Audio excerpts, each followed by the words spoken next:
Hi everyone and welcome back to my channel. So today I thought I would do a meals of the week video, seeing as though I haven't done one in such a long time. So on Monday we had this mac and cheese with a crunchy top, corn on the cob for Ayla, and these Tennessee style chicken strips from TGI Fridays that were from the food warehouse. So this is Ayla's plate. I did put some butter on the corn on the cob and cook it through on a pan for a little bit. And then this is mine with just the mac and cheese and the chicken strips.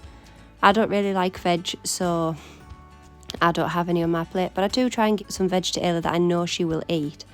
So this is what we had for tea on Monday. On Tuesday I thought I'd make something we haven't had for quite a while, and that is a chicken korma. I started off by cooking the chicken probably about halfway through, just till the outside started to turn white, and then I added on this seasoning mix that came just on the top of the korma sauce. I sprinkled about half of it on because Ayla said it was spicy last time. I put the full thing on. Just doing half, and then I'm going to give it a little stir through and let that cook for a few minutes, and then I'm going to add on the sauce. The sauce that I used was just one from Aldi. It's the one that has the spice mix in the lid. So I'm just going to put the sauce in here, and I'm also going to add a little bit of water to the jar, give it a swish round and pour the rest in so that we're not wasting any of that. And I'm going to let this simmer now for probably about 2 or 3 minutes, just whilst I get on with the rice. So the rice is also just from Aldi. It is the pilau rice. I'm just going to pop this into the microwave for 2 minutes, and also these naan breads going for about 2 minutes. I give it a little splash with water and put it into the oven, and this is what it looks like once it is finished. I did give Ayla quite a big portion. I knew that once I'd dished it out, but it's fine. She'll just eat what she wants out of it. And we've got the korma, some pilau rice, these poppadoms, and this naan bread. It is huge. All I did was cut it up and fold it, and me and Ayla just shared one. And this is what we had for tea on Tuesday.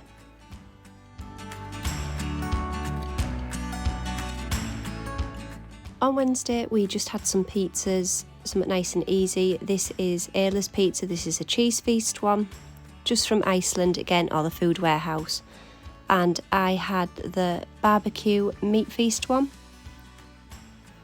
I'm not a huge fan of tomato based pizzas. I don't know what it is, I just don't like it. So I always get a barbecue one. And all I did is stick these both into the oven for about 16 to 18 minutes. This is the barbecue meat feast one, and this is the cheese feast one. All I'm going to do now is chop them up into triangles. I'm going to do Ayla some smaller ones, and I'm just going to cut mine into 4. Ayla did decide that she wanted to try a little bit of my pizza, so I just cut one slice into 2, and I also took a slice of hers as well, as she isn't going to eat a full pizza to herself, just to give it a go and see what I thought. It wasn't too bad, but I definitely could taste the tomato base, but that's just me. And we also had this with some garlic sauce, and this is what we had for tea on Wednesday.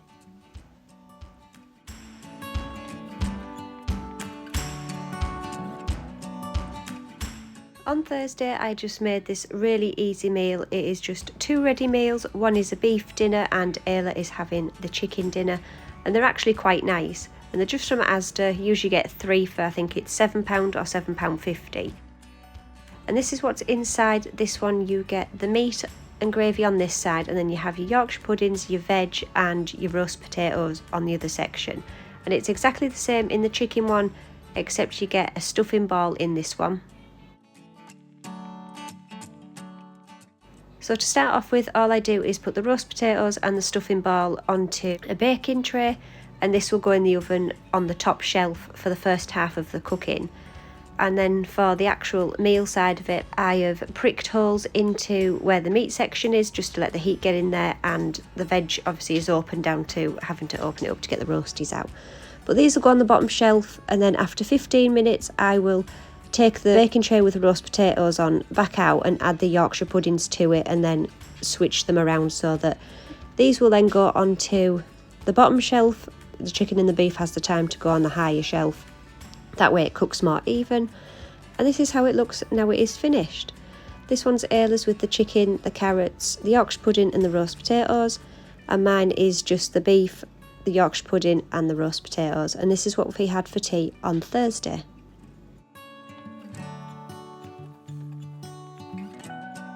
It's finally Friday, guys, and for tea tonight we are going to have dippy eggs and soldiers. We only had 3 eggs left, but that's fine because Ayla typically only eats 1. So whilst these are boiling for about 4.5 minutes, I'm going to pop in the toast. The first round's hers and I will stick mine in after. And this is what Ayla's looks like. This is her dippy egg with a sprinkle of salt on top. And then she also has her 2 slices of toast and butter. By the time mine had finished, I'd just realised that we didn't have any more egg cups and the other ones had actually smashed not that long ago, so I made do and I ended up just putting my egg on toast, so like you'd have a poached egg. So I hope you enjoyed this video, guys. If you did, don't forget to give it a thumbs up and subscribe, and I will see you in the next one.